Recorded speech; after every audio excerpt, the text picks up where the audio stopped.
ሰላም ተማሪዎች እንዴት አላችሁ? ዛሬ ይዤላችሁ የቀረብኩት ቪዲዮ ኤክስትሪም ቴምፕሬቸር ሴፍቲ ከፍተኛ የሆነ የሙቀት መጠን በሚፈጠርበት ጊዜ ልንወስዳቸው የሚገቡ ጥንቃቄዎች ምንድናቸው የሚሉትን ቆንጆ አድርጌ አስረዳችኋለሁ።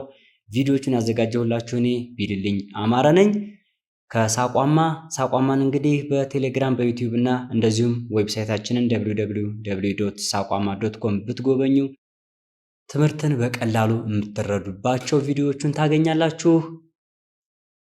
ይህንንም ቪዲዮ አይታችሁ ከጨረሳችሁ በኋላ የምታገኛቸውን ነገሮች መጀመሪያ ላሳውቃችሁ። You can describe the comfortable environment temperature for human beings። ስለዚህ ለሰው ልጆች ተስማሚ የሆነውን የሙቀት መጠን የምትለዩበት ይሆናል። ከዚህም በተጨማሪ ደግሞ you can explain some safety precautions of extreme temperature።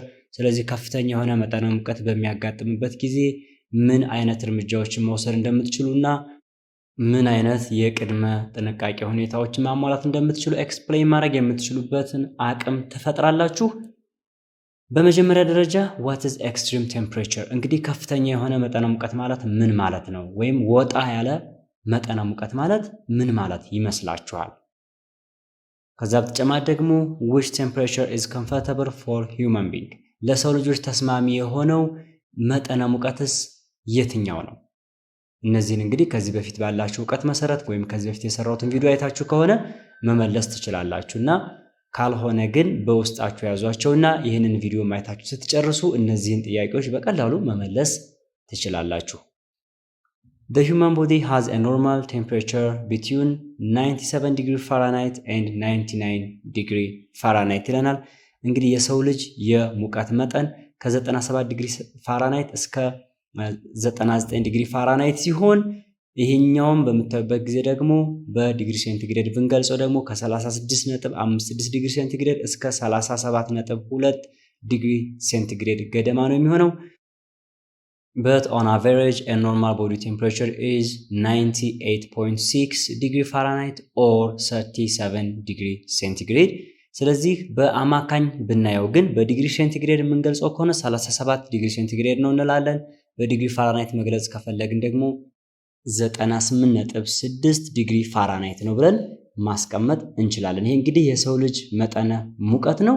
To maintain this temperature, the average temperature of the surrounding environment needs to be about 82 degree Fahrenheit or 28 degree centigrade።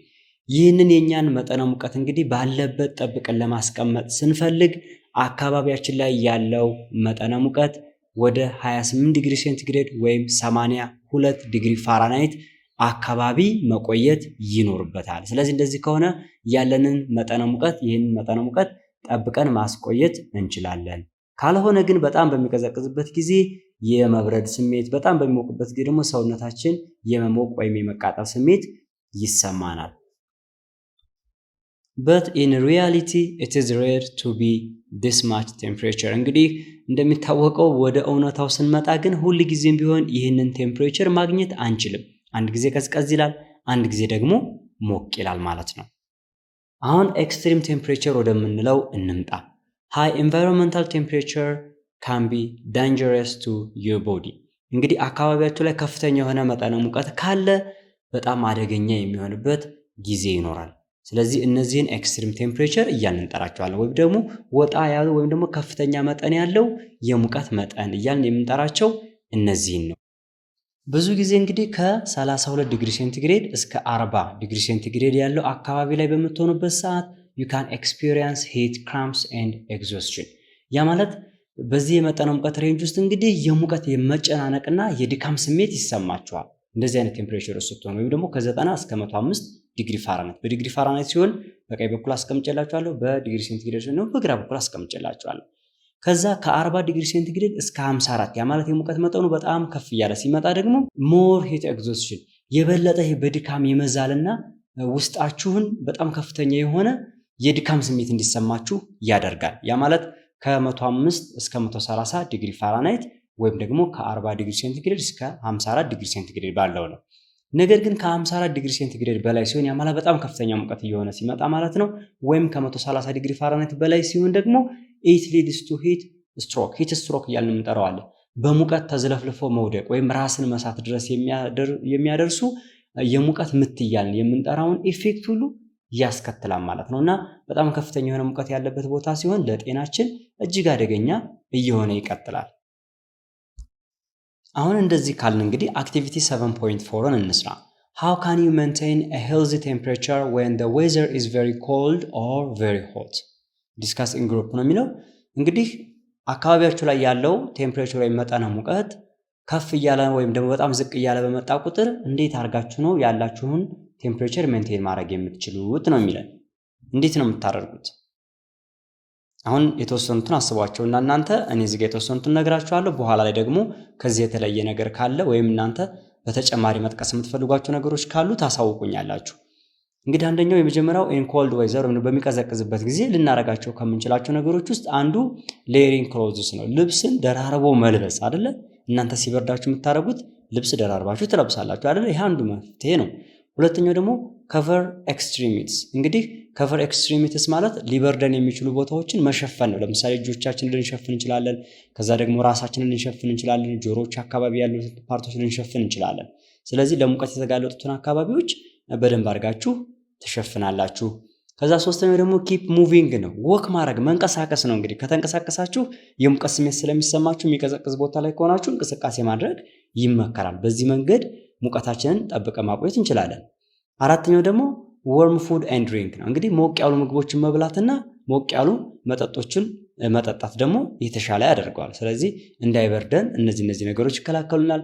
ከዚህ በተጨማሪ ደግሞ use heaters safely። እንግዲህ ሂተሮችን ወይም ደግሞ የተለያዩ ማሞቂያ መሳሪያዎች ይኖራሉ። እነሱን በጥንቃቄ በመጠቀም እኛ ሰውነታችንን ጠብቀን ማቆየት እንችላለን ማለት ነው። ስለዚህ ይህንን ከብርድ ለመከላከል እነዚህ መንገዶች ልንጠቀም እንችላለን። ከዛ ሞቃት በሚሆንበት ጊዜ ምን እናደርጋለን? ሞቃት ሲሆን ደግሞ ምንድነው የምናደርገው? መጀመሪያ stay hydrated ነው፣ ውሃ እንጠጣለን። ስለዚህ ሰውነታችን የሚያስፈልገውን የውሃ መጠን እንዲያገኝ እንጠጣለን ማለት ነው። ከዛ ሁለተኛው ደግሞ wear light clothing። እንግዲህ ቀለል ያሉ ልብሶችን እናደርጋለን። በቀላሉ አየር የሚያስገቡ ወይም የሚያስተላልፉ ቀለል ያሉ ልብሶችን መልበስ ሁለተኛው አማራጭ ነው። ሶስተኛው ደግሞ seek shade ነው፣ ጥላ መፈለግ ነው። እንግዲህ ወይ ዛፍ ጥላ ሊሆን ይችላል፣ ወይ ደግሞ የቤታችሁ ውስጥ ያለ ጥላ ሊሆን ይችላል። እንደዚህ አይነት ቦታዎች ጋር በመጠለል ሙቀቱን መቋቋም የምትችሉበት መንገድ ይኖራል። ከዛ በተጨማሪ ደግሞ ዩዝ ሰንስክሪን። እንግዲህ ፀሐያማ ቦታ የምንንቀሳቀስ ከሆነ ደግሞ ሰንስክሪን እያልን የምንጠራውን ወይም ደግሞ ከፀሐይ የሚከላከልልንን ቅባት ነገር መጠቀም እንችላለን ማለት ነው። በዚህ መልኩ ልናደርገው እንችላለን። ከዛ በተጨማሪ ደግሞ ዩዝ ፋንስ ወይም ደግሞ ቬንቲሌተር እያልን የምንጠራውን እየተሽከረከረ አየር እየቀዘፈ የሚያቀዘቅዝ መሳሪያን ልንጠቀም እንችላለን ማለት ነው። ስለዚህ እኔ እነዚህን አልኳችሁ። እስኪ እናንተ ደግሞ ሌሎች ምን ልታረጉ ትችላላችሁ? ወይም ደግሞ እዚህ እኔ ከነገርኳችሁ ውስጥ በሚሞቅበትና በሚቀዘቅዝበት ጊዜ እናንተ ደግሞ ምን ነገሮችን ነው የምታደርጉት? እሺ ጥሩ። እንግዲህ አሁን ይህንን ካልን እንግዲህ ኤክስትሪም ቴምፕሬቸር ወይም ደግሞ በጣም ከፍተኛ የሆነ ሙቀት በሚኖርበት ጊዜ ምን ነገሮችን ማድረግ ይገባል የሚሉትን እኔ ስለዚህ የደህንነት ጥንቃቄዎችን እናያለን እዚህ ላይ። የመጀመሪያው የደህንነት ጥንቃቄ እንግዲህ stay well hydrated to best avoid heat related illness። እንግዲህ ከሙቀት ጋር የተገናኙ ነገሮችን ለመቋቋም ትልቁ የመጀመሪያው መፍትሄ ምንድነው? ሁሉ ጊዜም ቢሆን ውሃ መጠጣት ይኖርባችኋል። ውሃ ሲጠማችሁ ብቻ አይደለም መጠጣት ያለባችሁ። ስለዚህ ባይጠማችሁም ሙቀት ቦታ ላይ ከሆነ ያላችሁት ውሃን በአግባቡ መጠጣት ከእንደዚህ አይነት ሁኔታ ይከላከልልናል ማለት ነው። ስለዚህ ይሄ በጣም ጥሩ የሚመከር ነገር ነው። ሌላኛው ደግሞ wear clothing that is appropriate to your environment። እንግዲህ ከአካባቢያችን ጋር በተገናኘ ወይም አካባቢያችንን የሚመስል አለባበስ መልበስ። ያ ማለት በጣም ቀዝቃዛ ሲሆን ቅዝቃዜውን ሊከላከል የሚችል ወፈር ያለ ልብስ ወይም ደግሞ ከዚህ በፊትም እንደነገርኳችሁ የተለያዩ ለብርድ መከላከያ የሚሆኑ አለባበሶችን መጠቀም። ደግሞ በጣም አካባቢ ሞቅ እያለ የሚሄድ ከሆነ ደግሞ ቀለል ያሉና አየር በቀላሉ ሊያስገቡ ወይም ሊያንሸራሽሩ የሚችሉ የአልባሳት አይነቶችን መልበስ የተሻለ ይሆናል ማለት ነው። ሶስተኛው ደግሞ wear sunscreen when possible to avoid sunburn። እንግዲህ የፀሐይ ቃጠሎ እንዳይፈጠር በተለይ እንግዲህ ፊታችን አካባቢ የሰንስክሪን መቀባት። ስለዚህ እነዚህ ነገሮች በመቀባት ፀሐይን ወይም ደግሞ ከፍተኛ የሆነ ሙቀትን መከላከል የምንችልበት ሁኔታ ይኖራል። ከዛ በተጨማሪ ደግሞ try to avoid places that can get extreme hot። እንግዲህ ከፍተኛ የሆነ ሙቀት ሊፈጠሩባቸው የሚችሉ አካባቢዎችን የግድ ካልሆነ በስተቀር ወደዛ አለመሄድ፣ እንደዚህ አይነት ቦታዎችን ማስወገድ ይገባል። ስለዚህ ወደዛ ሳትሄዱ ጥሩ የሆኑ ቦታዎች ላይ ወይም ደግሞ የተሻለ ሙቀትን መከላከል የሚያስችሏችሁን ቦታዎች መምረጥ ይኖርባችኋል። ስለዚህ እነዚህ እንግዲህ እኔ በዋናነት ያቀረብኩላችሁ ሴፍቲ ፕሪኮሽንስ ወይም ደግሞ የጥንቃቄ ደህንነቶች ናቸው። ሌሎች ነገሮች ደግሞ ካሉ እናንተ ብታሳውቁን ደስ ይለኛል። ያ ማለት እናንተ ምንድነው የምታደርጉት? አሁን ለምሳሌ እንደዚህ አይነት ነገር ሲፈጠር እነዚህን ነገሮች ለመከላከል ከዚህ በተጨማሪ ደግሞ ምን አይነት ጥንቃቄዎችን ትወስዳላችሁ? እነዚህን ብታሳውቁን ደስ ይለኛል። ጥያቄዎችም ካሏችሁ መጠየቅ ትችላላችሁ። ቪዲዮውን ከመጨረሴ በፊት ግን ከኤክስትሪም ቴምፕሬቸርም ጋር ባይገናኝ አንድ በጣም ጠቃሚ የሆነ ቅድመ ጥንቃቄ ልትወስዱበት የሚገባ ነገር ልንገራችሁ። ኔቨር በርን ቻርኮል ኢንዶርስ ኦር ኢን ፑርሊ ቬንቲሌትድ ስፔስ። ቻርኮል ወይም ደግሞ ከሰል ብዙ ጊዜ እንግዲህ አብዛኞቻችን ቤታችን ውስጥ የምንጠቀመው ነገር ነው። ነገር ግን ቤታችን በጣም ጥብብ ያለ ከሆነና ምንም አይነት አየር በደንብ የማይገባበት እና የማይወጣበት ከሆነ በጣም አደገኛ ነው። በጣም ብዙ ሰዎች በዚህ ህይወታቸውን ያጣሉ እና እኛም ብንሆን ቻርኮል ወይም ከሰል በምንጠቀምበት ጊዜ በሩን ወይ መስኮቱን ክፍት ማድረጋችንን መርሳት የለብንም። በዛ ላይ ደግሞ የተኛ ሰው ካለ ሌሎች ሰዎች ተቀምጠው ከሰል የሚጠቀሙ ከሆነ እሱም በጣም አደገኛ ነው የሚሆነው። ምክንያቱም ልክ የከሰሉን የሚለቀው ካርበን ሞኖክሳይድ የምንለው ጋዝ በጣም አደገኛ የሆነ ጋዝ እና እኛ በቀላሉ ፊል አናደርገውም። ቀስ እያለ ነው የሚገባው እና ይሄ ቀስ እያለ ከገባ በኋላ ግን ሰውነታችንን እያደከመ መጨረሻ ላይ ወደ ሞት የሚወስድ አደጋ ሊያስከትል ስለሚችል ይሄንን ጥንቃቄ ማድረግ አለባችሁ። እንደነገርኳችሁ ብዙ ሰዎች ናቸው በዚህ ህይወታቸውን እያጡ ያሉትና እናንተም ደግሞ ቤተሰቦቻችሁን ስለነዚህ ነገሮች ግንዛቤ መፍጠር ይኖርባችኋል። ስለዚህ አሁን ዛሬ የነገርኳችሁን እነዚህን የሴፍቲ ፕሪኮሽንስ የምንላቸውን ወይም ደግሞ የጥንቃቄ ደህንነቶችን ለሌሎች ሰዎችም ለሌሎች ተማሪዎችም አብራችሁ ዲስከስ በማድረግ ሁልጊዜም ቢሆን ጥንቃቄ ማድረግ ያስፈልጋቸዋል።